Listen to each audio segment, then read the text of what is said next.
பொதுவா நகைகள்னா யாருக்கு தான் பிடிக்காது? முக்கியமா கல்யாணம் விசேஷம்னா தங்க நகைகள் இல்லாமலா? ஆனா ஒரு இடத்துல இந்த தங்க நகைகள் போடுறதுக்கே அபராதம் விதிக்கிறாங்கன்னா நீங்க நம்புவீங்களா?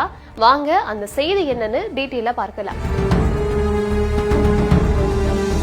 உத்தரகாண்ட்ல இருக்க கந்தார் பழங்குடியின மக்கள் வசிக்கும் கிராமத்துல ஒரு சமூகம் கூடி அதிரடியான ஒரு முடிவை எடுத்திருக்காங்க. அது என்ன அப்படின்னா, அந்த சமூகத்துல இனி நடக்க போற திருமணங்கள் மற்றும் மற்ற விசேஷங்கள்ல பெண்கள் 50,000 ரூபாய்க்கு மேல இருக்க தங்க நகைகளை அணியக்கூடாதா. தங்க நகை அணிஞ்சா, அதுவும் 50,000 ரூபாய்க்கு மேல இருந்தா சம்பந்தப்பட்டவங்களுக்கு 50,000 ரூபாய் அபராதம் விதிக்கப்படும்னு கிராம தலைவர்கள் அறிவிச்சிருக்காங்களா. அதாவது கழுத்தில் இருக்கக்கூடிய சாதாரண சங்கிலி, காதில் இருக்கக்கூடிய கம்மல், மூக்குத்தி போன்ற சில சிறிய நகைகளை மட்டுமே அணியலாம்.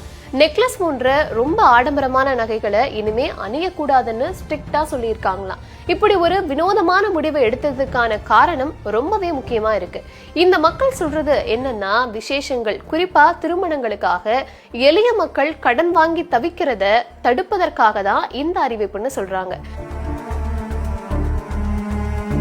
பொதுவா கல்யாணத்துல நிறைய நகைகள் போடணும்னு ஒரு கட்டாயமோ அல்லது போட்டியோ இருக்கும். அதனால வசதி இல்லாதவங்களும் கூட நிறைய கடன் வாங்கி அப்புறம் ரொம்ப கஷ்டப்படுவாங்க. இந்த கஷ்டத்தை தடுக்கவும் அந்த சமூகத்துல சமத்துவத்தை கொண்டு வரவும் தான் இந்த ரூலை கொண்டு வந்திருக்காங்களாம். இது ஒரு பக்கம் வினோதமா இருந்தாலும் ஏழை மக்கள் கடன்ல இருந்து மீண்டு வரணும்னு நல்லதுக்காக எடுத்திருக்க முடிவுன்னு சொல்லலாம். இந்த விவகாரத்தை பத்தி நீங்க என்ன நினைக்கிறீங்கன்னு கமெண்ட்ல சொல்லுங்க.